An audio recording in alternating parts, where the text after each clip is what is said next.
on this episode of the WildFed podcast. Dogs are so significant. Humans and wolves are just so uniquely similar animals. It's so powerful to me, the clarity with which my dog and I understand each other. Dogs have evolved eyes that can read our emotions, and no other animal has white-looking eyes like we do. The dog story is so intertwined with our own journey, and so much more than domesticated animals that we eat or domesticated plants that we raise. Humans moving more into Europe with their domestic dogs may have led to the further decline of the Neanderthals. I sleep so much better because I have a dog. I mean, just the UPS guy shows up at the house and it's an explosion of energy. People are just like, I want a dog that looks like a person that sits on my lap. And then therefore we have pugs. And it's like, if it's born and it's alive, like sure, like own the dog. But like, please God, don't breed them. But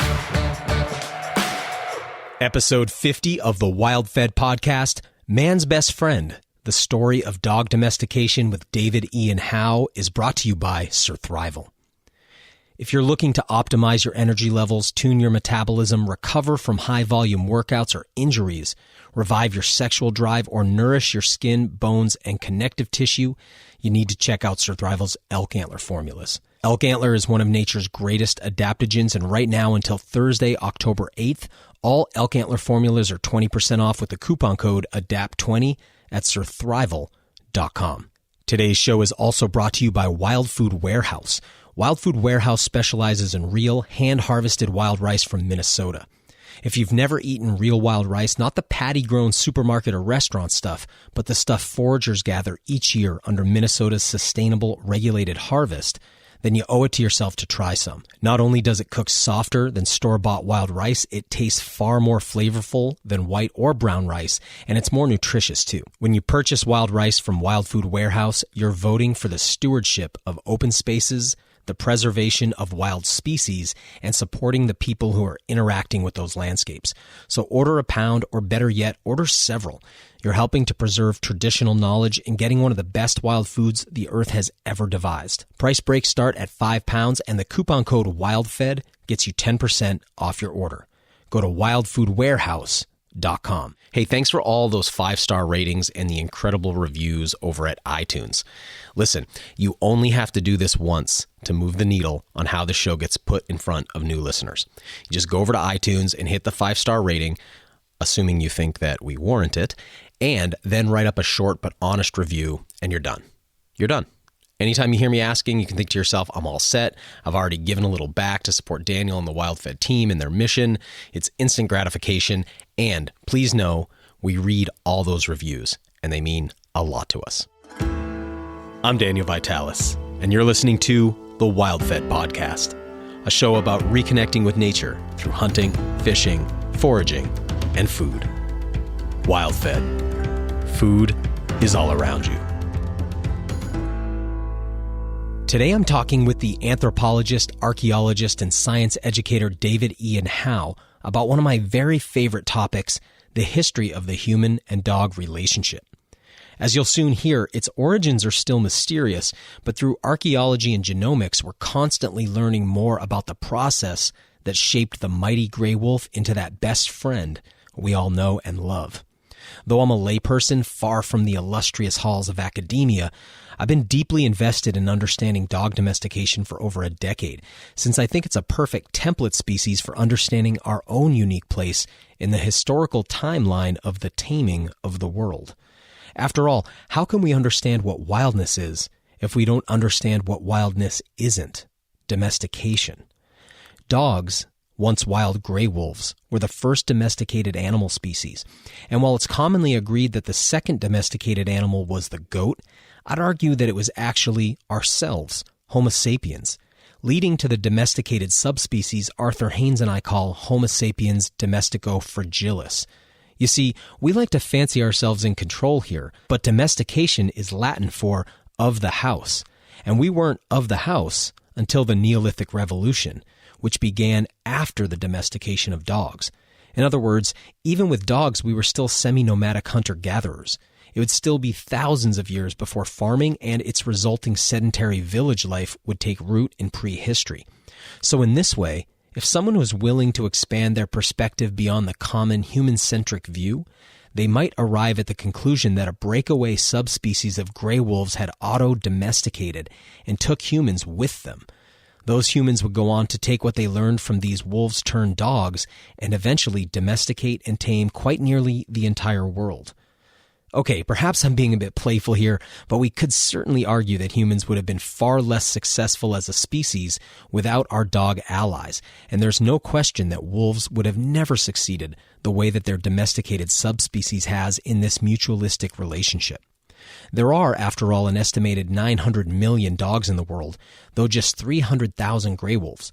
And there are currently 7.8 billion humans, a feat that only became possible by combining the dog's incredible nose and amicable social structure with a similar human cultural organization, big brain, and of course, our opposable thumb. This is our most ancient and sophisticated trans-species alliance, and it's far more than purely pragmatic. Unlike our relationship with livestock, for example, we share mutual platonic love and kinship with our dogs. Now, I know what all you cat lovers are thinking, and I agree. The cat-human relationship is special, and it deserves mention. But I think if we're being realistic, it just can't rival the historical significance of the unusual symbiosis between the genus Homo and the genus Canis. So, as I said before, if we want to understand wildness, we must first understand what wildness isn't. We must understand domestication. And to understand that, it makes sense to go to the source, the first and primordial domestication event, the one that took that brilliant but lonely species of humans and united them with a best friend. Hey, David, welcome to the show. Hey, thanks for having me. Man, I'm so excited to talk to you today about dogs. And I heard you just before we started recording say you had to close the door because your dog would come barreling in. What kind of dog do you have? Yeah, he's a monster. Well, like in terms of size, not like behavior, but he's a German Shepherd mostly, but he's mixed with a Malamute and a Norwegian Elk Hound. So he's just, you got a big wolfy looking dog then. Yeah. He scares people because he like looks like a wolf when you see him, but he's right. just a dog, That's cool. Yeah, I've got a Plott Hound right now who's in heat, and I watched her and a fixed male breed last night a couple of times. Try to anyway. Wow. Quite an interesting thing, but she came out of a hunting lineage, so none of those dogs come out fixed or whatever, and so she's intact. And every once in a while we go through this with her. Man, tell us a little bit about your background, what you do, and about the social media accounts that I see that you run as well. Yeah. Born in the greater New York area. Grew up like going to the museums all the time in New York. Loved the Natural History Museum, loved dinosaurs, that kind of thing, but ended up going to school for history and kind of figured out that's a lot of reading. And it's like you can't really, it's like the astronauts versus astronomer thing. Like you can't really go out and do the stuff in history. To be an archaeologist, you get to go out and do the stuff. So I took an anthropology course, and I was like, whoa, okay, this is human evolution, this is human culture, this is primates, this is archaeology, like this is what I want to do. So ended up doing that, and I think a professor of mine had put up an image, like one-on-one class of the Israeli woman buried with the dog about 10,000 years ago, and I was like, whoa, that's like a thing. And it just kind of like, you just like stare at something for a minute, and you have like one of those moments. And that's when I was like, okay, that's what I want to study. So went to grad school for hunter-gatherer ecology, like just studying human hunter-gatherers and human evolution, and that archaeology, and spent most of my time not doing that, but researching dogs and human and dog relationship. And I got sick of telling my friends about it constantly and having them just nod. So I just put it on the internet, and here we are. Yeah, you call it ethno-synology. Am I saying that correctly? Yeah. One of the only people to say it correctly. Well, I'd never, I got to be honest, the word synology I wasn't familiar with, and I'm curious what's the root of that word or what that word means, because I understand that it's the study of dogs, but I'm used to hearing dogs as canids or canines, and so I'm curious about the combining word there for synology.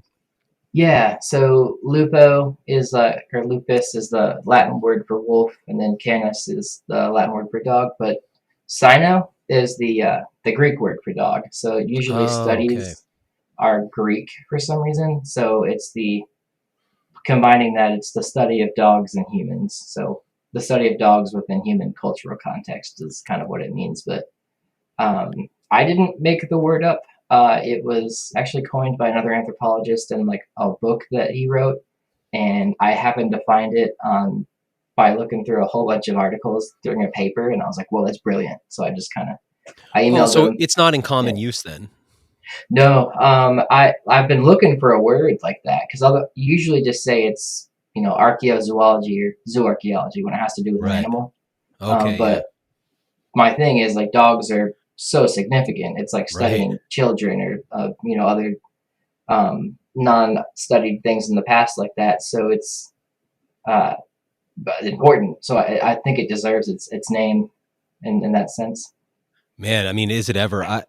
I'm first of all, I'm in agreement with you, and I want to impress upon the listener why we both kind of feel that. Because for me, I guess from when my father, who I'm estranged from, I actually since I was very young, but I think it's like in my blood. He's a paleontologist, and growing up, I was so confused as a little kid, going like, "Doesn't anyone care where we come from? How come I'm not learning about that? Like, what's the backstory? What are we? Trying to figure that out." And Sure. as that's unfolded and I've learned more and sort of grown up, doing, looking deeper at this, the dog story is so intertwined with our own journey and so much more than domesticated animals that we eat or domesticated plants that we raise. Like this story of us and dogs, it's like you hear that thing all the time, man's best friend, and I think people think like they're talking about an individual man. It's like no, like Sure. human's best friend, right? Yeah. How is it you see it? Like why are dogs why is the story of dogs so important and intertwined with the story of humans? I'm glad you put it that way. It helps lead into this because it humans and wolves are just so uniquely similar animals in a sense. Like obviously they're not apes like we are, but they, in the sense that when say humans leave Africa and they get to the Middle East and they go down to India, Australia, but they also go up into the steppes ish and head towards Europe through the Levant and go there. It just depends on the migration route they took, but they end up in Eurasia and they get there and there's just wolves all over. And wolves evolved in North America with the other canids, but they came over with horses and camels. I'll go on tirades, but I'll stay off it for now. The They get there and humans eat a lot of reindeer. They eat a lot of bison, and they kind of eat a lot of large ungulates that can provide a lot of tool utility in the hides and that are somewhat easy to get. Wolves do the same. So it's likely that humans were watching the wolves hunt these animals and figured out how to hunt them efficiently in doing so. But also, wolves are debatably monogamous in the sense that they raise their young kind of intensively. The male and the female kind of stick around. Um, and then humans, not to say that, I mean, obviously monogamy is kind of fluid with us, but it's more so that we invest a lot of time in raising our young. So the socialness of both of our species is pretty Mm. intense. So that's why wolves, when they started, scavenging around our camps, uh, kind of had an ability to just pick up on human cues, like emotions, and like either a get out or like I'm scared of you kind of thing, or it turned up into like a all right, they're not too scared of me, and they could read that emotion easily. So it's kind of like an inevitable process because they're just such uniquely similar species that just ended up being together. And now, like dogs have evolved eyes that can read our emotions and that look similar to our eyes. No other animal has like white looking eyes like we do, other than Mm. domestic dogs. So it's like Is that it's pretty really? fascinating. Okay, I guess I didn't realize that. Some chimps and apes have like mutations that allow that, and some Okay. other wild animals do, but it's like extremely common in domestic dogs to have it because it helps read our emotions I've and seen cluster theirs. I remember a documentary where they were using a computer to track the eye movements of a dog, a domesticated dog across the face of a person. as they were Mhm. communicating, and they were showing the way that a dog is reading micro mimetic muscle movements and such in our face to better understand us.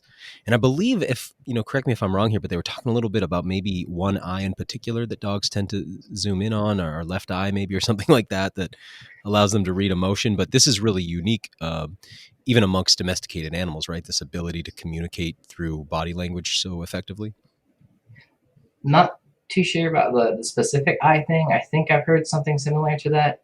I can't really speak on it, but definitely the eye just movement in general with the dogs reading it from us is definitely very unique. It's so powerful to Um, me, the clarity with which my dog and I understand each other, right? Yeah, and I don't know too much of like the proof of it, but apparently they can definitely understand your happiness and your sadness emotion and your anger Mhm. emotion. Because like I know if I raise my voice, his ears will go back, and Yeah. that could just be a response to stimuli of like, oh, something's coming. But he Right. might also just know like, oh, David's kind of upset. So I don't know. What I'm curious, in your view, or how long ago all this happened. I'm not super up to date, but what I've read, there was some conflict between what the archaeologists thought and what the archaeology was showing versus what the geneticists were finding. And I know this has been happening with genetics now, across many fields in taxonomy, for instance, with reclassifications based on genetics and such. But when do we think, what's our most up to date view on when dog domestication began, and how broad of a timeline is that? Because I'm sure it's not like one day they're, wolves and the next day they're domesticated. So, how long of a timeline are we looking at? Sure. And I'm glad you said that way because I always preface it with, Earth evolution isn't Pokemon. It doesn't just evolve in the next day to something different. Right, Uh, right. so the struggle with archaeology versus genetics is uh, like we can find like a wolf skull is different than a dog skull in a pretty different way. It's the same species, just a subspecies, but a wolf skull is a little more flat, whereas a dog skull is scrunched a little more and has definitely like a more cliff of a forehead than like a slope. Um, and so we can find dogs now in like the woods and know, okay, that's a dog for sure. And you can even find like a chihuahua where you definitely know it's a dog. But 30,000 years ago, you might find a wolf skull that's a little more scrunched, and it's in a human occupied cave. And that poses some questions because you're like, oh, is this a dog? So then you compare it with other dogs in collections that we have, and it does kind of measure up to be that, but it also kind of looks like a wolf. So some people will say, yeah, that's a dog. And I used to subscribe to that because, it's in a human cave. It's about the time when we know dogs were kind of becoming a thing. So yeah, probably true. But now there's more and more morphometric studies that have come out saying that no, those are likely not dogs because X, Y, and Z. And then genetic studies also say, like, at this point, no, they don't really have any markers for being dogs. In the same sense that it's not Pokemon, you also can't just get a DNA signature for a wolf one day and the next morning it has DNA signatures for a dog. There's some kind Right, of right. spectrum there. So it's hard to tell. And right now it's leaning more towards a way earlier or a way later date for dog domestication, kind of, I would say 20,000 years at the latest, and definitely by 15,000 years. We know that for a fact. And by 10,000 years, we have like cave art of them with leashes. So definitely a thing. But Okay, I want to yeah, actually would like to back up for 1 second, because I wish I had said from sure. the beginning, and I want to clarify for the listener. And please, correct if me, because I'm guessing something I'll say here is incorrect. But as I understand it, the wolf is Canis lupus, the dog is Canis lupus familiaris. So we have that trinomial name with Mhm. that infraspecific epithet familiaris to denote that this is the domesticated subspecies of the gray wolf. Um, and again, as I understand it, outside of some very limited instances, when we're talking about dogs, we're not talking. There's no coyote. There's no foxes. There's no outside. I know there's some rare exceptions we can talk about in a minute, but there's Mhm. no African wild dog. Like, these are the only canid represented in the dog genome is the gray wolf. Is that correct? Correct. And that's my gripe with the whole taxonomy of naming things, because there's like you just said, the African painted dog, African wild dog. Then there's what is it? Like they call it the jackal dog. Other different like the something island dog. They're all just variations of wolves or other kind of canids. But like a true dog is, like our pet dog, Canis lupus familiaris. Yeah. But then the genus Canis literally means dog, so it's super confusing. It's kind of like species is a spectrum. Is kind of what I always say, because it's just what we a construct. There you go. What you Right. put onto it. Yeah. Right. But this idea that gray wolves spawn, turn into our dogs, I'm curious your perspective on the relationship between ancient humans and wolves. I'm confused about, I'm just going to kind of say I'm confused about the relationship with humans and wolves even now. I live in a place where wolves have been extirpated, but of course here in the United States, there's a lot of reintroduction of gray wolves now. And there's this funny thing. I'll just kind of share this little anecdote. I have friends who live in Wisconsin who I hunt bears with over their hounds. And they, by the way, I think it's this really funny irony. So here, I'll get back to the story in a second, but there's this funny irony where Sure. people who don't like hunting with dogs, which, of course I understand where they're coming from. It's not hard to, until I was sort of inculcated in it, it looked pretty repugnant to me, I have to admit. And then as I grew as a hunter, I started to understand, and it actually has massively deepened my relationship with dogs, my understanding of the human dog relationship. But it'll be funny when somebody who has a Chihuahua is like mad at me for hunting with dogs, because I'll be like, do you know why you have a dog? Do you know why Right. you have a Chihuahua? Like, is the human hunting relationship with dogs is why we have dogs. So I understand it offends some sensibilities, but like, hey, let's remember where they came from, but so I Yeah. have these sorry, my friends in Wisconsin, they hunt in a place where there's been a wolf reintroduction, and wolves are protected. And when they hunt with their dogs, very often, if they don't stay very close to the dogs, wolves will kill their dogs. And Mhm. so these guys have grown to dislike wolves. And I'm always trying to point out, hey, their whole lives, they're hunters, but they're more passionate about, I found with dog hunters, they're usually more passionate about the dogs than the actual hunt itself. It's like the hunt is an opportunity to work with the dogs and let the Sure. dogs do their thing. So they're constantly sort of complaining about wolves. And I'll be like, it's really ironic because you're hunting with domesticated wolves, wishing there wasn't like, wild wolves. And so anyway, they feel this competitive, contentious relationship with wolves.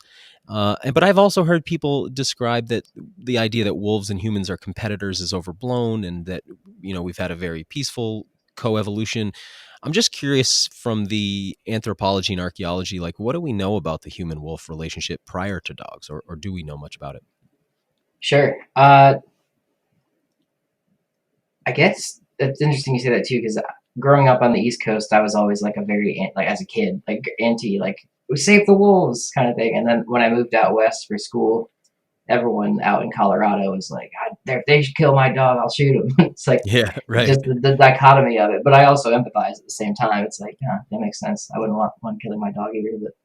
But yeah, so think about it in the sense of like, the Western canon versus like indigenous lore. We in Western culture have like the big bad wolf. Fenrir swallows the sun when, Hmm. or the sun, moon, sun went during Ragnarok. Cerberus guards the underworld. Three-headed dog. There's what's the other one? Anubis is like the god of death Right. in Egyptian mythology. So that they have some kind of like negative connotation, and they're also like uh, what's it? Wolves kind of, and like in English folklore, there's the spectral hound that kind of like haunts the backcountry of Britain, Hmm. but that could be more of a recent thing, and definitely with our like urban expansion post the Roman collapse, like we've definitely found wolves as a nuisance because they were hunting our sheep and whatnot. But in indigenous lore, in the Americas, like wolves are seen as like a super noble animal, and they're part of like mythologies, and they're smart and they're cunning, and they're looked at as a wise thing. So it kind of just depends on your psychological viewpoint of the world, I would assume.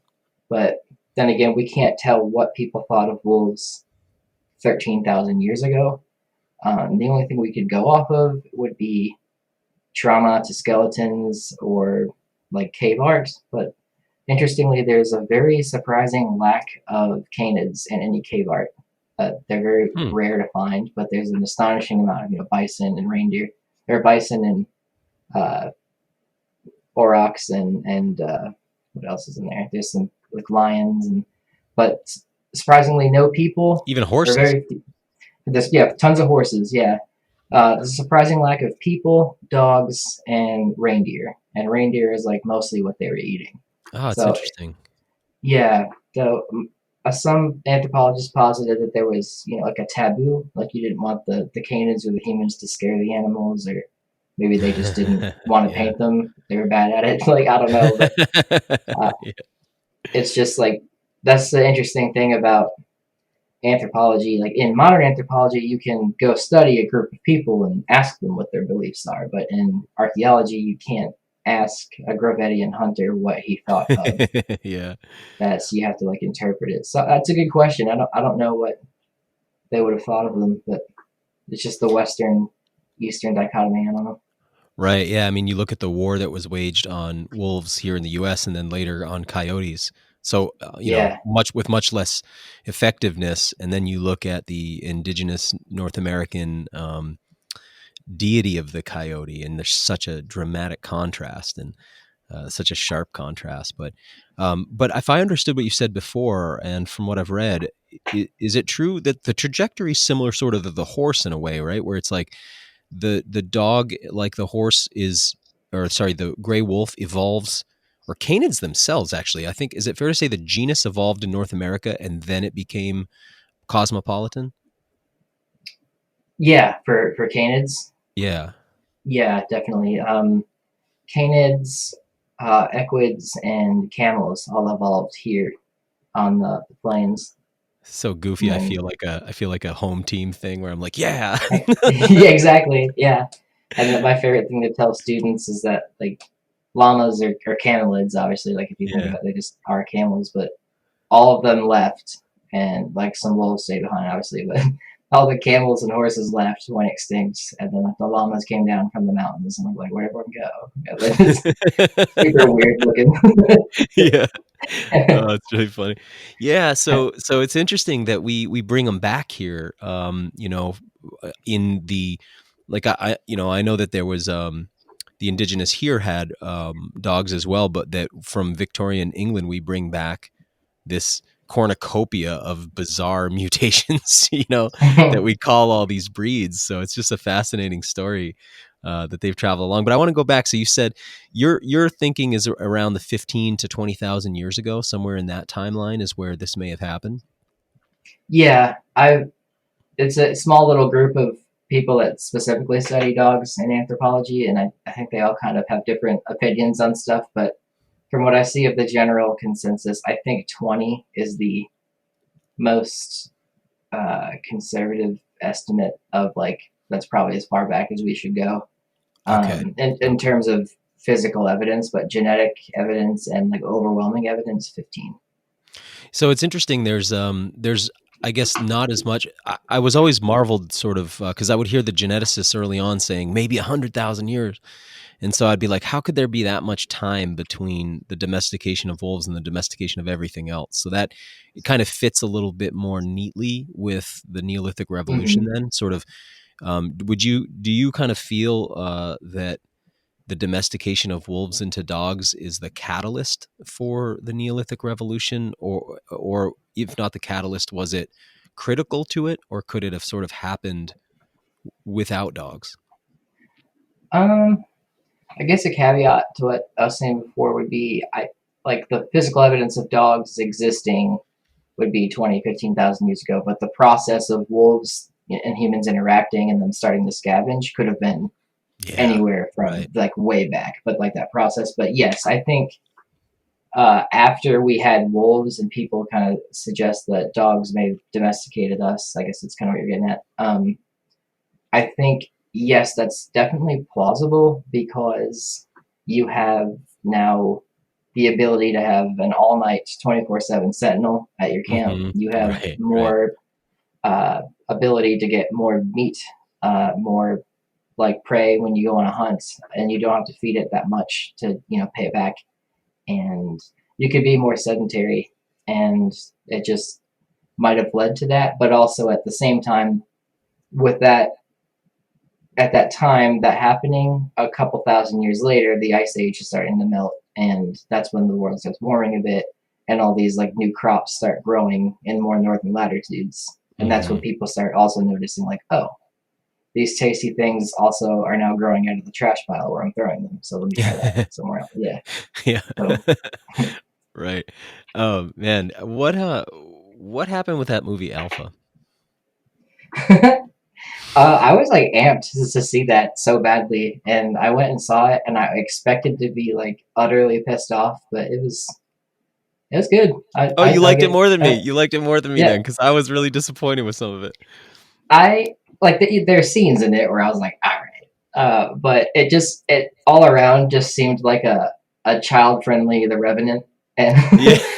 um, but Yeah.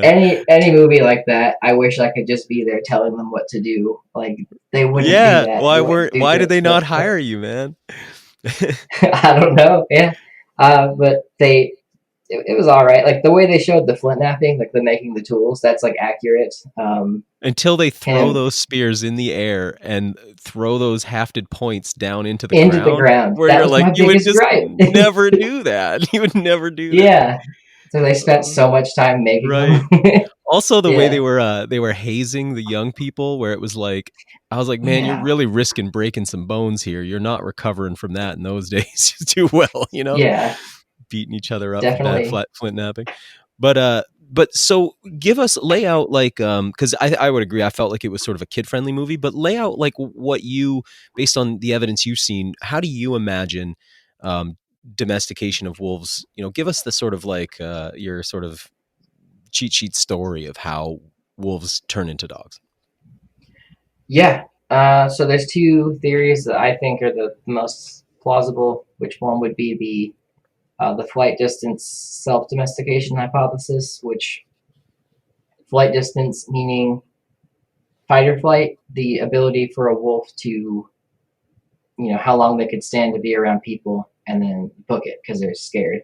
Or, if they're aggressive, they're going to want to stay back more so than be curious and stay up front. So I think it would have been, some of those wolves that were out there in a whole pack hunting bison, doing their thing, tearing it up, would have been, there's usually like an outcast or two that was extra hungry and it knows humans are cooking meat all the time. And while it was just wandering, started to scavenge camps and it realized over time, okay, I could just do this. And not that it could teach its offspring to do that, but just say several thousand generations of wolves have that trait where they start just doing that and picking up on more growing human populations and do that more often. Those wolves are now passing on that genetic trait where it's like, okay, we are not so timid around humans and can try this. And then generations of humans who are cultural and can pass on, a story about like there's some wolves that can do are less, fearful of us. You can just throw them some meat and they'll go away. That could probably be a cause of what happened.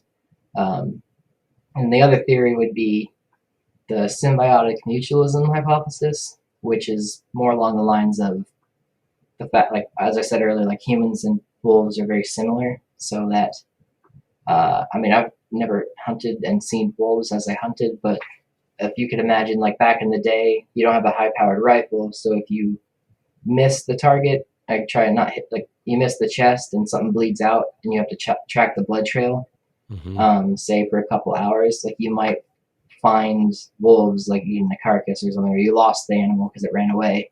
Then you find wolves eating the carcass, you come across it. Oh, now I gotta like get some fire, some spears, and like shake these wolves away. Like that could have happened often too. And the ones that were aggressive, you could have just killed them. And the ones that ran away, that were smart enough to just get out, just live to see another day, and could follow the humans back to camp and find some meat later on. So either way, like one version is natural selection, the other version it's artificial selection because their humans Right. are like imposing upon it. Right. Um, and then later on, there's the Pinocchio hypothesis, which is called Okay. that because you're sticking your hands in wolf dens and taking wolf pups and raising them. Ah, okay, right. Yeah. Seems like So do you think there could be a combination of two or more of these at yeah, so play? that's exactly what I always say because I don't think somebody the first thing they did when they got to Eurasia was be like, "This is a great idea," and just did that. Right. But once they realized, like, oh, that wolf that was scavenging died of like canine distemper or something. Hmm. And what are the puppies doing? Like, let's just take care of them. That probably happened once or twice, if not more. When I look at your Instagram, or in fact, actually, just want to say, by the way, it was just this morning I realized you have these art prints on your page, on your website, Yeah, Atori is a davidianhowe.com. wizard. Yeah, Man, yeah.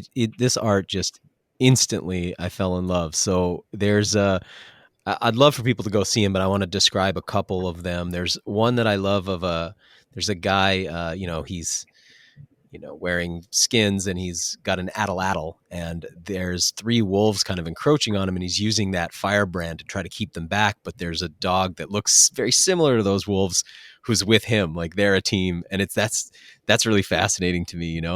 Uh, Mhm. there's another one you called Human Culture, with sort of all the folks with a dog sitting around the fire, and there's a medicine person sort of, dancing there. It's just these are great pieces. But I see that you have, I think we share this interest in this period of time in history. And I want to talk about when, I want to come back to where we were in a minute, but I want to go here first. When humans get into Eurasia, Neanderthals are there already, right? So Yeah. this is this fascinating time. I think a lot about this time where there are multiple extant species of the genus Homo all living on the planet at the same time, and one of them obviously is the Neanderthals, and so humans are encountering them. Humans developed the atlatl, and as far as I know, currently we don't believe that the Neanderthals had developed projectile technology. Right? They were using still push spears. Did Neanderthals? Is there any evidence they had dogs, or is this a uniquely modern human thing? We'll get back to the show in a moment, but first, I'm really excited to introduce you to our newest show sponsor, Red Kill Mountain Homestead Farms. Red Kill Mountain in upstate New York is home to an incredible wild apple savanna that hosts thousands of pippins, which are apple trees grown from seed. Every apple you buy in the store is a genetic clone, grafted onto rootstock and forced to grow an unnatural fruit. But the apples from Red Kill Mountain are different. These are truly wild apples. They've never been manipulated, sprayed, or irrigated. These apples are beyond organic. Matthew and Ashley, the stewards of Red Kill Mountain, are good friends of mine, and I've personally spent days walking through these trees, sampling the countless different fruits, as no two trees at Red Kill produce the same apple. It's just the way nature intended.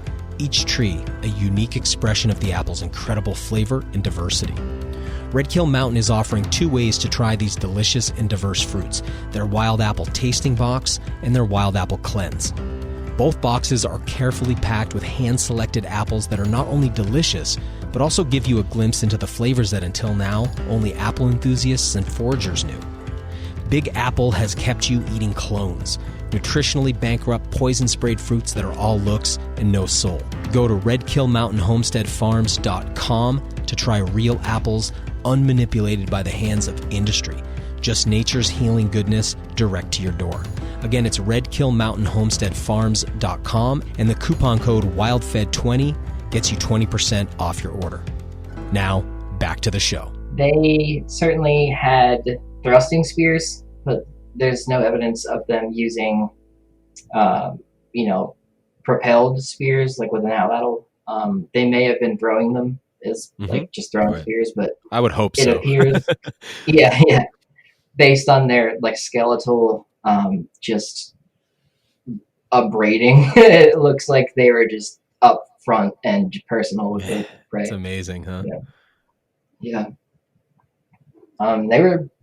That's another thing. Like I always tell people, Neanderthals like had bigger brains than us, but it's the human brain that's a little smaller, but because it's smaller, it's more folded. And because it's more folded, we have more connections that can speak to each other faster. So Wow. that's why we're a little more intelligent. But it doesn't mean Neanderthals were just dim-witted. They were actually super intelligent in a lot of ways, and more intelligent than us in some ways. So it's just interesting because they would have not spoken as eloquently and as complexly as we did, but we at some point still met them and had a conversation with them and traded and obviously had sex with And each had other. sex. Yeah. Because I got Yeah, about 2% of that in me, I think. same. Yeah, I think I like 2.2, 2.3. Did you hope when Um, you got your test done? Like, I don't know if you were like me. I was like hoping for more. I was like, I yeah, I wanted it wanted to be like really 7. high. Yeah, that's what I was wanting. But did they have But yeah, dogs? Do we think they had any relationship with dogs at all? interestingly, there's a book called The Invaders by Pat Shipman. You might really dig this. It's about how Neanderthals didn't have dogs, to our knowledge, but it may have been that humans, if you know, saying that maybe there's just no fossil evidence of humans having wolves at this or dogs at this time, but humans moving into Eurasia or more into Europe from Eurasia with their domestic dogs may have led to the further decline of the Neanderthals because now humans have a greater prey breadth, a greater diet breadth, and more ability to spread out because they have Uh, dogs to protect them and help them find food. Yeah, wow. Okay. So in other words, the hypothesis being that dogs may have been what allowed humans to. I hate to say outcompeted, but it does kind of look like we outcompeted Neanderthals. So that may I would have say been one so. of those advantages that we had, huh? Yeah, and I have a lot of colleagues that are hesitant to say like Neanderthals went extinct for that same reason. It's not like they just an asteroid hit them and they disappeared. It's more so that they just their population went away and kind of melded with ours. Right. Kind So of like they're subsumed still by in us in a way. Yeah. yeah, yeah. So it's interesting. They're just still there. I think that's so great. I love that. Back to what we were talking about before, trying to understand the domestication of dogs. Does that Mhm. Russian silver fox study? Because I've sort of paid attention to that over the years. I'm sure you're familiar with what I'm talking about. I assume. Yeah, I actually just Yep. made a video on it. But Oh, cool. Oh, cool. I want to check that out. yeah. Um, is that study taken seriously by people in your field? And if so, or if not, what have we learned from what they've done? And maybe if you could kind of go back and describe that a little bit to people who aren't familiar with it. Yeah, I guess I'll describe it first. It is called the Siberian Fox Experiment, and it was led by Dmitry Belyaev, and he was a Soviet geneticist. And I've seen some stories that he was like exiled to Siberia. I think that's a little much, but he um, was in Siberia and he was breeding Russian foxes for, I believe, for the Soviet army or just for research purposes. Can't remember. To make to better procure their furs. Like there was a industrial purpose to it, but as a scientist, he wanted to do this controlled experiment, and he essentially bred the foxes to be more docile. So docile foxes with docile foxes to make them more docile. But as a scientist, he bred with a control and also made the aggressive ones breed with more aggressive ones and bred those together too. And what he found was in her, I guess, to find out if they were aggressive, he stuck his gloved hand in the cage, and if they tore it up or hissed at him, he would deem them aggressive. He called them dragons, I believe, in the study. And then yeah, and the domestic ones, if they kind of cowered or they were curious or and just anything other than aggressive, he called them, non-aggressive. So the interesting thing is that in 20 generations, I believe, their ears started to flop. They got spotted coats. Their tails started to wag, and they continued to bark into adulthood, which is the telltale signs of a domestic dog. So, This is all uh, neoteny, right? We call this neoteny, the yeah, yeah, carrying forward childlike traits, morphological traits and behavioral traits into adulthood. Is that a fair? exactly. Yeah. So you're essentially keeping it prolonging that baby cuteness stage so it doesn't look intimidating or imposing as an adult. Whenever I see like billboards of our models, I'm always like, ah, neoteny. They're all shaved down, no hair, like perfect little people. You know, you're just like, yeah, this is neat. We're just so domesticated. But That's an interesting point. Yeah. so this study, though, if I understand, I remember must have been about 15 years ago, I started to see articles about people receiving some of these silver foxes as pets, right? So they were successful in creating or I guess that was the impression I was left from the press, which I've learned now is nothing I can I can trust 100%. But that did yield domesticated silver foxes. Yeah, I think Juniper Fox is a big Instagram page of one of those foxes. Oh, cool. Okay.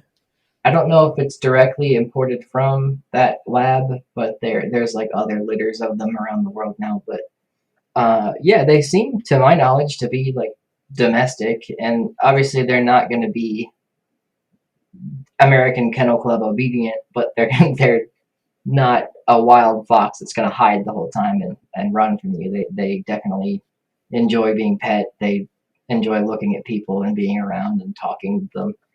So in essence, yeah, they're kind of a domestic animal, but there's ethical concerns with keeping them as pets, right? Like, should you be doing this? It's kind of in the fresh stages of being a domestic animal. Should it be allowed to be in the wild? Should it be kept inside? That kind of thing. I don't know where I stand on it, but I believe that's where a lot of the I guess the contest or the conflict comes with the study. Can we really say they're domestic in just that many generations, or what's the line Oh, for okay. domestic? Yeah.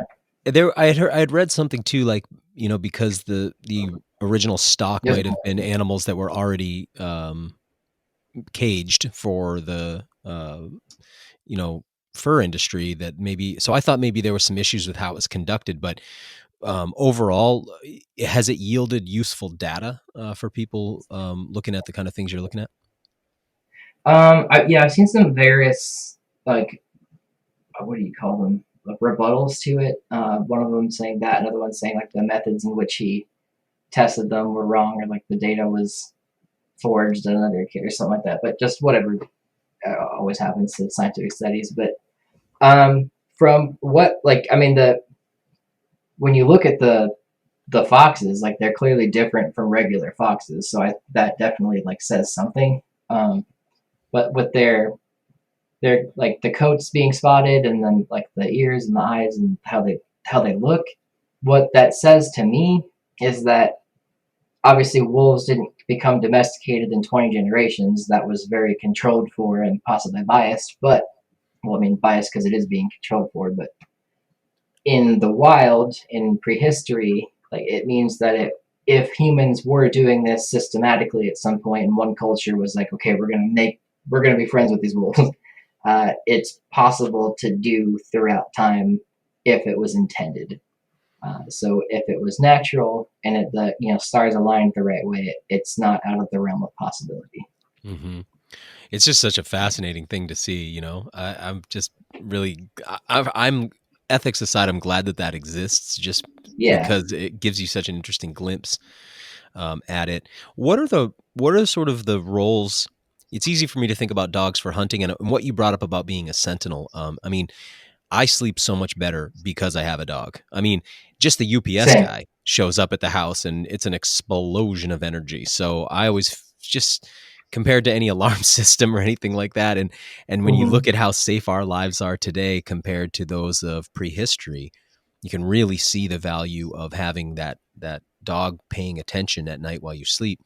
But what are some of the other roles that we think prehistoric people, and then into the Neolithic Revolution, what roles did dogs play? Yeah. I was gonna say, when I don't have, like, my dog's always here, and sometimes I'll give him to my parents in Nashville when I go camping, just so I don't have to deal with a sitter or whatever. But those like few days where he's not here, Right. every sound that I hear at night, I'm like Yeah. freaked out by, because now I Yeah. don't have a German Shepherd in the house. Someone could walk right into your house and like you be asleep versus like with a dog, you know? Yeah, it's like unsettling. But yeah, I think, well, this is another, until we see cave art of what they were doing with them, like that that really cool cave art in Arabia. I think it's from like 8,000, 9,000 years ago. It's a guy, um, interestingly, with an erection, Oh, holding no like kidding. 5 to 6 dogs on leashes. Actually, it's sorry, 5 to 6 dogs around him, but 2 dogs are on leashes. So that begs the question of, obviously he's hunting or doing something. He's got a bow, but is he? Are those 2 dogs on leashes because he's protecting them from like going after the animal that they're hunting? Maybe they're still puppies in training, or maybe he's releasing them later on. Like we can't tell, but that's obviously hunting is a use. Yeah. Herding, chasing rabbits, is probably, or in the Neolithic, herding for sure, but also with Paleolithic first. The chasing small game, treeing small game, uh, finding animals just when you're hunting. Because if you're hunting out yourself, you got to look for them and track them and do all that. But when you have a dog just sniffing around the forest, you're less so chasing the, or from what I understand, you're less so chasing the animal, but you're chasing your dog who has now found the animal. Yeah. So if you put bells on the dog, you can Right. just chase that. So there's that, and then from the ethnographic record of the Spanish and the French and modern anthropologists studying Aboriginal peoples, we can know that like the Sioux and the Lakota had, and the Pawnee had the travois, which are those 2 big poles they would tie behind horses because they didn't have the wheel. So they would also tie those behind dogs before they had horses. So it's like essentially a sled that the dog is pulling Oh, okay. stuff on. Yeah. So because they had it, and because 2 big long poles like that don't preserve more than 20 years after they've been thrown Right. out, we don't know if people were using it in ancient France or Russia, but we can assume because it's such a simple technology that they probably did. And then Beasts of backpacks burden. and Beasts of burden, yeah, in other words. Yeah. Okay. exactly. That's so Um, interesting. I mean, I put a pack on my dog from time to time, make her carry her own stuff, but I hadn't, it's like a thing that doesn't immediately pop to mind. I think of bigger animals carrying loads, but that's a really neat image, is a dog moving with a hunter-gatherer group as they forage their way across a landscape or move to another camp or something. The idea of the dogs helping with that's really neat. yeah, I think I have a couple pictures on my Instagram. If you scroll down, it's another artist that drew it, but it's a couple people in like a forest doing it. It's cool. It's cool looking. But the other thing that I always, it's like not my favorite thing to talk about, but because no one likes killing a dog, but you have an emergency food source if you need Yeah, to. sure. And one of the other domestication theories that was recently brought about was the trapping them for furs. And that could Ah, be, yeah, yeah. yeah. So in like a really cold winter, you don't want to go out and hunt a bison because they might have all migrated out of your territory. But you do have, right, and you can't really, if you want to trap a bison, sure, you could tie it to a tree with enough rope, but what are you going to feed it? It needs to graze. But Right. then you have wolves, which you can just feed scraps of meat and it will be fine and it won't freeze to death outside because it won't outside anyway. So now, like, mid January when you're freezing and you run out of clothes because they're rotted off or something, you can just go kill the wolf, get its meat, and then you have really malleable hides to wear. Right. Um, and there's evidence of wolves being butchered in archaeological sites, but we can't tell if that's for. Or I think some sites it's specifically like, okay, they were trying to get its fur, but we don't. You can't tell if that is because that's all they had, or maybe they were just making a costume, or like a shaman was making a coat out of it, kind of Right. thing. Or I've eaten yeah, one coyote. I've never eaten wolf, and I haven't eaten dog, but I did eat a coyote, and I mean, it's what's it just taste like? meat, just meat. It's great meat. I Yeah, mean, there's just the mental barrier, it's sort of like, I guess, if you were going to eat one of the great apes, you're like, you're up against like an emotional and anthropomorphic yeah, thing, and I think there's that sort of, I don't know, canidomorphic, I don't know what to call it. There's that sort of dog likeness about the coyote that makes you sort of feel weird inside if you're a dog lover. But otherwise, I mean, I could serve it to you. You'd love it. You wouldn't even know what it was. It's not real red. It's a more of a white meat. yeah, More almost, I can't speak for dog, but more like a turkey than it is like a deer, but But yeah, Gotcha. great quality eating. So I can really see that. I mean, and as I understand it, in China, there's still quite a culture around, in some parts of China, culture around eating dogs, right? Yeah, I mean, I would definitely try it if like I knew where it came from and it was, Right. ethically. But Yeah, some of those uh, stories of them just rounding up people's dogs for that festival or whatever are pretty right, hilarious. Yeah. yeah. Um, what happens? So, dogs play these roles for us, and we begin to co-evolve. And then I imagine as we kind of have the Neolithic revolution, they start to, like you were saying, herd animals for us. I imagine sort of, play sentinels on the farm and in the village. But Mhm. what happens as we get into this era of real dog breeding? Because what does the typical tribal dog look like? If you were going to compare it to breeds today, around the world, or the so-called village dog. Describe that, because I would have imagined the village dog to look like a wolf, a wolfy looking dog, but they really aren't, are they? Yeah. So I guess the best example of that would be a pariah dog, um, and like I think Indian pariah dog is where you usually hear it, but a pariah dog is just any village dog. But it's your quintessential just junkyard dog, dump dog looking thing, and that's what most dogs in prehistory would have looked like. Just a non-shaggy, smaller wolf, that generic dog looking thing. So not And a real long haired dog. no, I assume in like colder climates they probably did, but I think most dogs, especially when the Spanish got to the Americas, dogs were just very plain.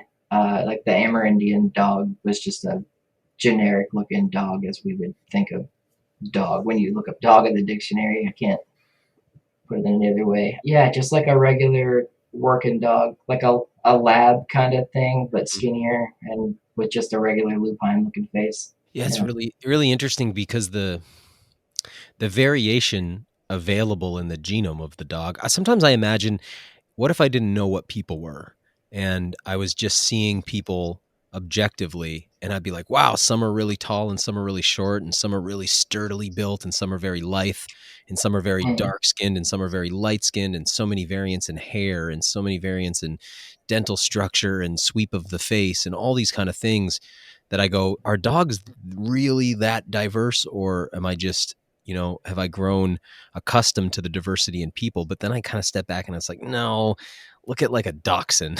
It's like really weird, but Yeah, all that's like in the genome of the wolf, right? Like that can all be teased out. Like why and how did we end up with this 500 breeds or whatever we have? I never really thought of it like that. That's interesting. Yeah, I guess like that's all in the coding. I guess we just exacerbate it through Yeah, breeding. right. Create Um, conditions and artificially select. in the Neolithic, when you're not constantly mobile and on the prowl for food and stuff to gather, you now have divisions of labor and you have specialized industries. So you have obviously people that carve wheels, you have coopers, you have cobblers, and people that do whatever. But you also have, I always like to say, like in Tenochtitlan or in Tikal in Central America, like you had somebody that specifically made stone tools, like or like blades to make knives out of and stuff. It's probably a really cool job to have. But uh, in the Neolithic, like you probably had dog breeders that did specific things because you mostly you're relying on agriculture, but people still hunted. So there's probably somebody that specifically bred and trained dogs to do that, Oh yeah. and so there's probably somebody that was like the Saluki is an old breed of dog that obviously chases rabbits, and like so somebody was specifically breeding for that, and there's other like big mastiffs and things that are like the Greeks had those, so they've been around for a while. To help, I think for bears and lions, what they were like meant for, but they can help hunt the stuff and guard. But like, yeah, the specialized breeds at that point were for practical things and like getting things out of burrows or like what dachshunds are for and whatnot. But in terms of the crazy variation we have today, is like the result of like Victorian England when I think you had mentioned that before, when people are just like, I want a dog that looks like a person that sits on my lap. And then therefore we have pugs. And it's like um, almost like a hideous animal when you look at it, but it's like still I know that adorable. I know we're going to offend the pug owners, but I mean, come on, it can't breathe. It's like, come on. Yeah, yeah. And I always say like if it's born and it's alive, like sure, like own the dog, like Right, play with right. it. Good. It's a Yeah, well dog, said. but like please God don't breed them. Yeah, But that's so well said because I love every dog. You know, I feel like every dog that I meet, I've had. I can honestly right now can't even think of an exception. There's something the same about every dog I meet, no matter what it's like or what its gender or what its breed or whatever. It's like they all have this. I just love interacting with dogs. There's like a archetypical proto dog that they all are aligned with or something. So I uh-huh. mean, I'll love a pug for sure, but like I wouldn't want to breed it. It's pretty gnarly what we've done to that dog's face. Yeah, yeah. It's some of those dogs have those uh, pit bulls have it. I've noticed like this weird like snore as they're breathing. I find Yeah. it like adorable, but it's probably not healthy. But either way, like I love it. Right, right, right.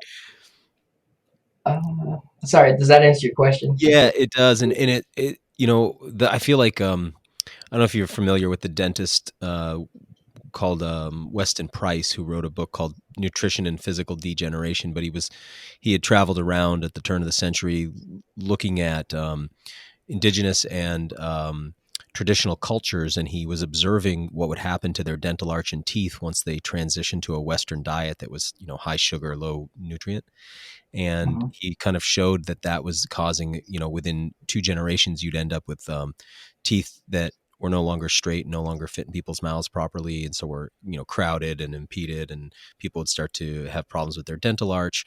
And it's just interesting, like when you when you look at the dogs, it's sort of similar. We've bred all these dogs with like, they look like they need orthodontic surgery or something like that to fix their Yeah. palates and whatnot. But so then this kennel club things happen and people just start coming out. I mean, it's similar with pigeons. I've seen this sort of crazy pigeon breeding scene, but it was like a cultural pursuit, like a hobbyist thing, if I understand it right. Like people just get into this idea of dog breeding as a high society hobby or something like that. So it's no longer about what the function of the dog is as much as it starts to become it's fashion over function. Is that fair to say? I believe definitely in the sense of dog breeding, yeah, for sure. And I think Darwin made a lot of his observations because he was really into breeding pigeons, and that's when he started realizing like Mhm. this is weird. Oh, that's how this Like I could want work. to, yeah, like I want a pigeon with a longer beak, but he would do that, and then the pigeon had like really short wings, and he was like, what's going on? And he never figured it out, but. It's like you squeeze a balloon, right? And it's like gets big on one side, but it has to get small on the other side. It's always the same Yeah. volume of air. Oh, it's really funny, picturing these people like because also you look at how people were dressing back then, for instance, with those like corsets and those funny dresses and all the wigs and it's like Like little black dog things, yeah. yeah, it's really amusing. But in some ways, like I'll think like how poorly this is what's so neat about the built environment, I guess, because sometimes I'll get it into my head. Like just going back, actually, let me rephrase here. I Mhm, started hunting and gathering as an adult because of my interest in all these things. So I was looking at and reading about hunter gatherers and the way they lived and what their health was like and not and not like all the hunter gatherers are gone, but like sort of what their lifestyle was like, what their health was like, what their now we look at a lot of times like what their happiness is in cultures that are mhm. less agricultural. And then I'm just passionate about that period of time in history too. It made me go like, can I hunt and gather today as a modern person, and what might that look like? And that's led me to have to really adapt myself to the outdoor environment because I was born and lived in the built environment. And Mhm. when I look at people, I just sometimes like part of me is real cynical and it's like, man, people are not even evolved for their own planet anymore. It's like they've fully adapted to the indoors. And I'll see that with dogs too. But then I'll think to myself, no, man, you're a Luddite. Like they're perfectly adapted to the modern world because that is the modern world. You know what I mean? So I'll look at some of these Yeah, dogs and it's like that dog is perfect for the environment it's in, you know, in a Manhattan townhouse or whatever. Like it's adapted to that. So therefore does that make sense? Like it's evolutionarily adapted to live, you know, in an apartment. yeah. Like a dog is a wolf that is main adaptation, like the subspecies of wolf that a dog is highly adapted to living a human life. So, like whatever a human life village is, like if it's in, at an outpost in Antarctica, or a Polynesian raft going to Hawaii, or in New York City, like that, a dog's just gonna do its thing. Like that's what it does. That's really neat what you just said about the raft. You know, I sometimes thinking back to the idea of like people traversing huge stretches of ocean and they have dogs with them and they have like pigs with them, you know, and they have I, fires going on the boat and all this stuff, you know. yeah, I just looked it up the other day. I was like, surely there weren't dogs in Hawaii, and I looked it up, and lo and behold, there's a couple of dog remains on Hawaii pre James Cook, and I was like, what? Oh man, that's neat. They had chickens, pigs, because there's boars on the island. So chickens, pigs, rats, and boars with them and dogs on the raft with them, and brought them. So a What lot is of planning. what is the yeah, it's just incredible and wayfaring and navigating and just all of it. What is that Yeah. island it's like in the Andaman Islands there's that Sentinelese or something like that. There's that island of hunter gatherers near India that are Oh, still intact, right? And every time people try to go there, they just kill the people. You I know? think it's Sentinel or Sentinelese, yeah, something like Yeah. that. So I wonder if they have dogs. I've never looked that up. I'm curious. Like, do we? I don't know if you know, but are That's there a places? really, really good question. That'd be Yeah. really interesting to know. I do you ever hear the story about when some missionaries brought a pig and dropped it on the beach, like tied it up on the beach and pulled back onto their boats, got pulled back from shore, and it was like the goal was like, hey, this is an offering of food, but the people came out, killed the pig, buried it in the sand, and then had an orgy in front of them on the beach. Just No, I never cracks heard me up. that one. Yeah, it just cracks me up, man. I love it, like shooting arrows at helicopters and stuff. It's like the idea that that exists in 2020 is just remarkable to me. But were there Humans like people? to party. Were there? Yeah, we do.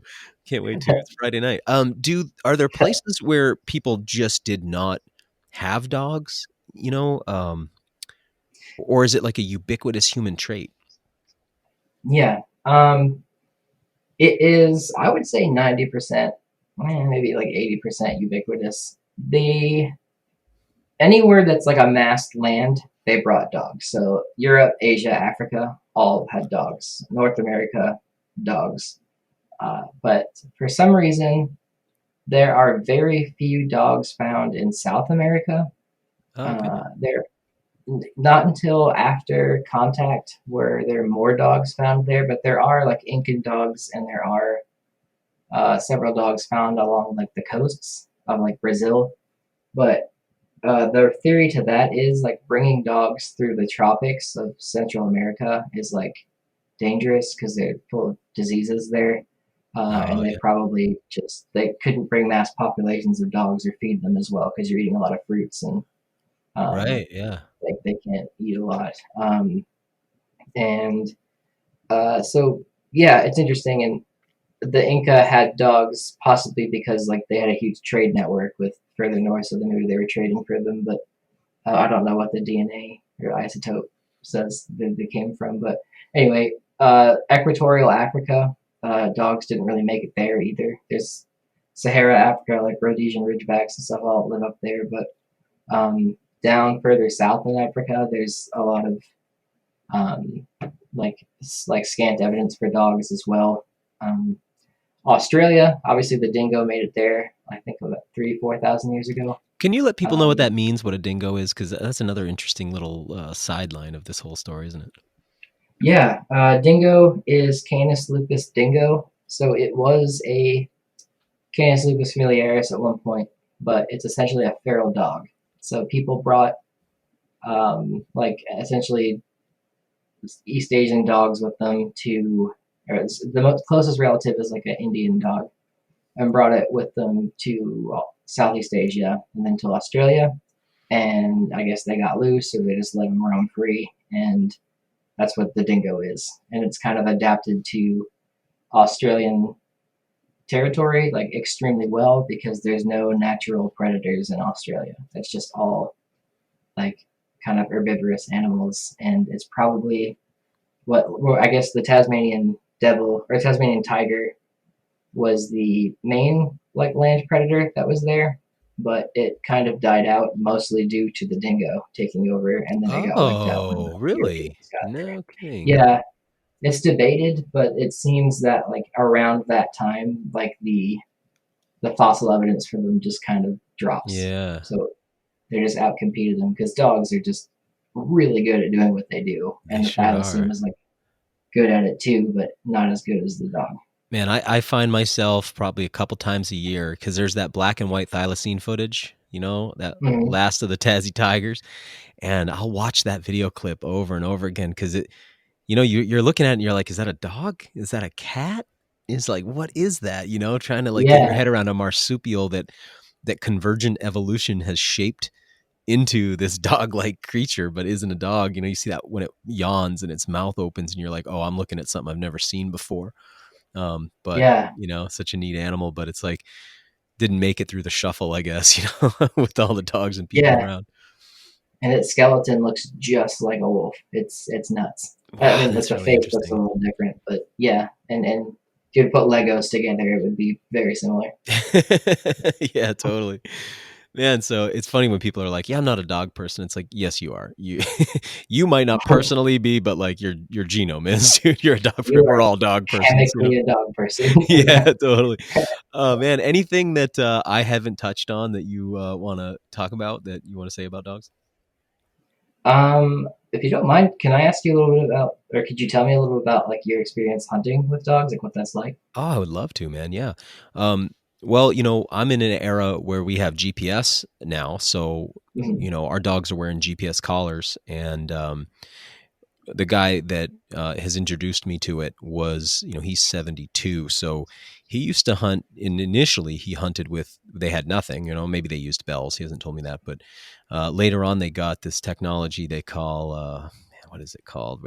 It's sort of like he holds this antenna array up in the air and there's a little box that beeps and he turns this thing around and tries to figure out, all it can do is point you in the direction of the dogs. Whereas now we can really follow him. But he's been breeding. His breeding program's gone on about 35 years. And my dog Ellie is out of the last pack that the last litter that he had, and he's at the end now. So he's just got a few dogs left, and they're all sort of getting older and dying off. And her litter's the last of them. And I don't hunt with much because the hunting dogs sometimes get injured in the bear hunts. But so I got to be around sort of this lineage of dogs, and I hunt with some other guys from Wisconsin who also run Plott Hounds.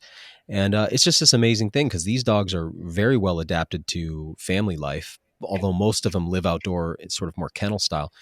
And we pack those dogs up, and the best dogs are able to pick up a track, that's old. So we'll drive the best dog's head out the window or up on the top of a truck, and he or she'll just pick up and on a scent and start barking. We'll pull over and put that dog down, and it's like a football game the way they run it. It's like in the sense that what each of your players is good at, and so you strategically use them for their strengths. So they'll be like, "This is Yeah. the dog I want to put down because it's best at finding the track." And sort like you need a really intelligent dog to know, am I taking the track backwards or forwards? And sometimes the animals will do things to try to lose the dogs if they're used to the dogs being there. So sometimes a bear will walk into the tracks of another bear for a while to try to lose the Huh. dogs, right? So those kind of things happen. So you need a really smart dog that can figure it out. And then you'll be like, okay, these are the dogs that are really fast that I put down when the other dog for sure has the track. These ones are going to jump the bear. And then you might have your dogs that you're like, okay, I'm going to drop these last couple in because they're really good at the tree. And then maybe you're like, okay, this is a new dog. We're going to bring this dog into the tree to learn from these other dogs. So it's a very strategic thing to keep it going pack after pack, year after Wow. year. Okay. Um, but seeing the desire that these dogs have to please you and accomplish this, and also their fearlessness, because, you know, the black bears where we are, they get quite large, you know. I've Here up harvested a north. bear over 600 pounds. So, I mean, they're big compared to these dogs, and the dogs are just fearless about it. So they'll follow that bear until they push it up a tree. Basically, the bear will get sick of being harassed, and so it'll go up a tree. And then the dogs will just be at the tree, jumping up, trying to climb it almost. It looks like, you know, front paws up on the tree, and they'll hold it there. And the dogs today that he has are less good at this, and I think it's partially training and partially he's like sort of aging out of the hunt. But I think partially it's the GPS too. We get to the dogs very fast now. But he said, you know, when he was younger, he'd have dogs that would stay at a tree for 2 days till you got there. You know, Wow. really incredible, and hold that bear there, you know, and every time the bear would try to come down the tree, they'd push it back up the tree. And so, or sometimes dogs would get lost for days, or you just wouldn't know they'd be at a tree, but you wouldn't be able to find them because you didn't have the technology. So now we get to them a lot faster. And I think they get a little bit lazier today as a result of that. Uh-huh. You know, but then once we harvest the animal, one of the really neat things too, is you really have to let the dogs have a moment. You know, the bear's now dead, but you got to let the dogs get onto it for a second. And that's pretty intense to watch. They just pile on and they grab it with their mouth and shake it around. And they need that like satisfaction at the end. It seems like that's the reward there. And for me, you know, I feed my dog game. So my dog, I can tell now, understands, like, she understands what a rifle is, because if she sees me take a rifle out of the house, she loses it. She wants to be with me, you know. She knows my hunting clothes, you know, and like when I'm Right. going hunting, she knows. And I believe, you know, my impression is now she understands that these are the animals she eats too, because I feed her game. So it's like she's kind of been out there with me. We bring the animal home. She knows it's in that cooler. She goes out there every day. I'm aging it, smelling it. Then we grind it down, you know, and then she's eating it. So it's really neat. We have this very modern version of something that's really ancient. But Yeah. for me, it's just powerful because these dogs do this work for you that you can't do on your own. It's so fascinating to me. Like I'll walk my dog on the road I live on. I got this dirt road, and like the other day we're walking, and I see this doe, this white-tailed deer. She's right at the wood edge, and she locks eyes with me, and Ellie's with me, and the doe looks at me for a minute, turns, and runs. And Ellie's ears perk up when she hears the running, but the wind's blowing the other way, so she just doesn't realize that there's been this animal here. But I saw it, but when it ran away, she's sitting too low, you know, on four legs to see it. And Uh-huh. then as we continue walking, there's that moment where she comes across the trail and now her nose picks it up.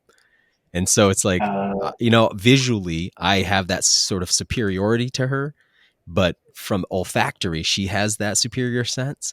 And so it was neat to have a moment where I see like exactly what it is, because I could walk past that track 100 times. I'm not going to detect that odor, you know, and know less which direction it went in. But so seeing that that, and seeing how we have complementary senses is one of the things that's really neat to me. that's super interesting. I hadn't really thought of it like that. Yeah, because you could see something she'll never, or she'll see something that you'll never see. I'll think of that all the time, but like the fact that you saw something and then she saw it later, I Or never would smelled have it later, considered you it like know? that. Yeah, Yeah. yeah, Yeah. And the way that another thing that's neat to me is how we'll find a track, you know, a clear track of the animal we're looking for. And she'll smell that track, but she can't decode it visually. So it'll be like, well, the footprints go that way. You know, it's really obvious.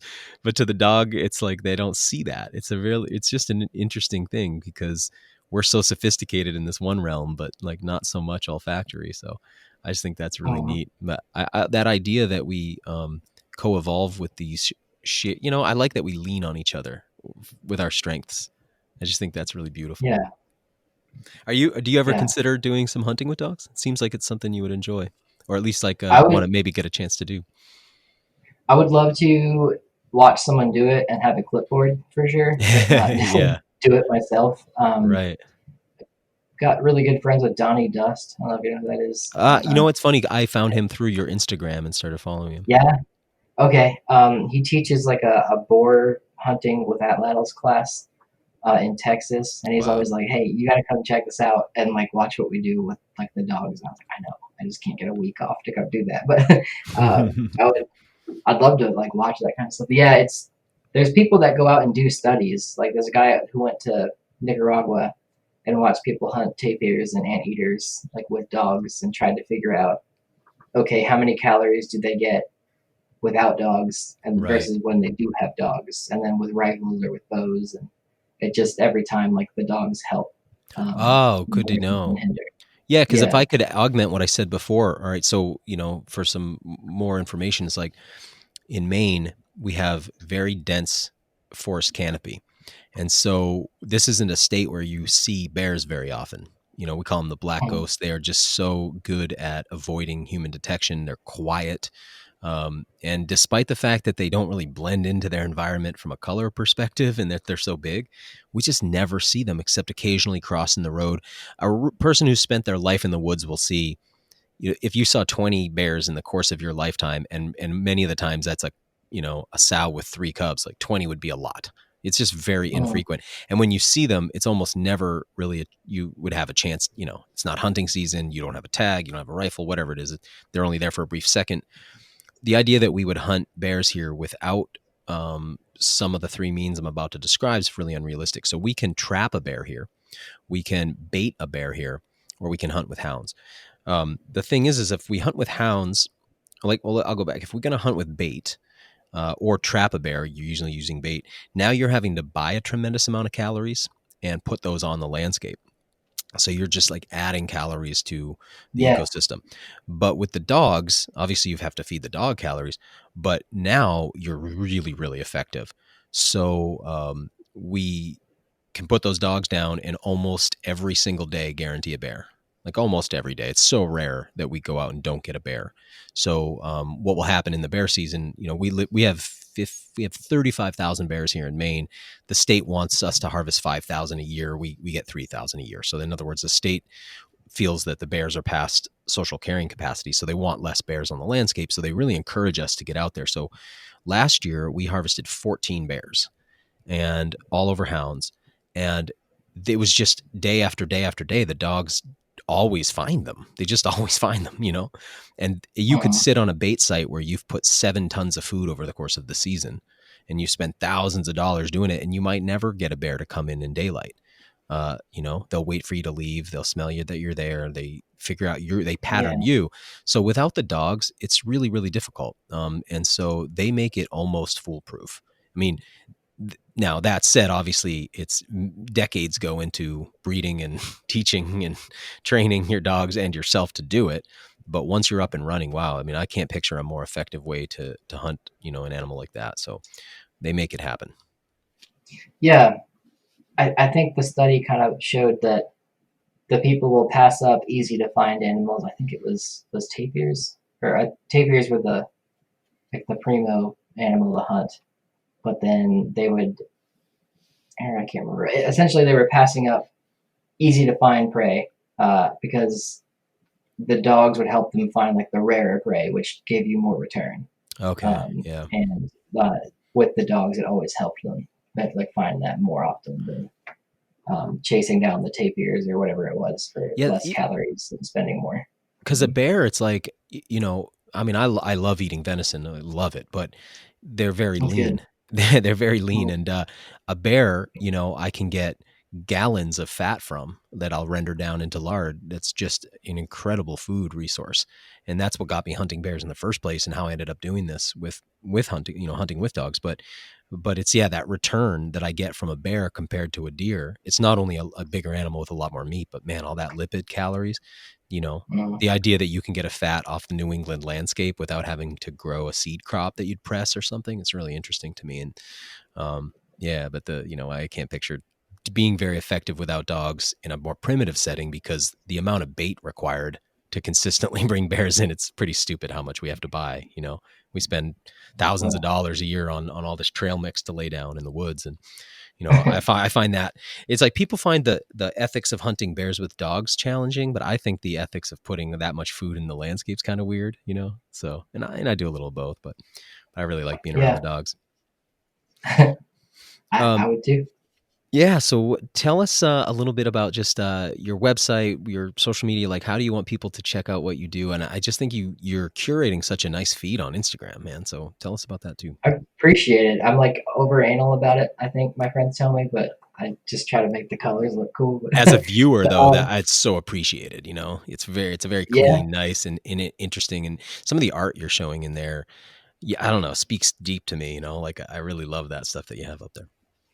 yeah, I just try to have a cool vision of like what history should look like, or try to make it accurate but also fun. That's kind of what I try to do. But yeah, I would say Instagram is where I'm most active. So my Instagram's at ethno-synology. And I don't think I can spell it off the top of my head. But I would go there. My website is davidianhowe.com. And I recently started to actually care about my YouTube page. I've been putting all that stuff there. And that's David Ian Howe on YouTube.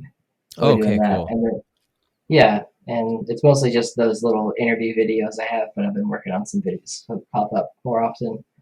And then my friends and I have a podcast called the Life in Ruins podcast. We just interview other archaeologists about their career and field stories and whatnot. It's Oh, pretty fun. cool.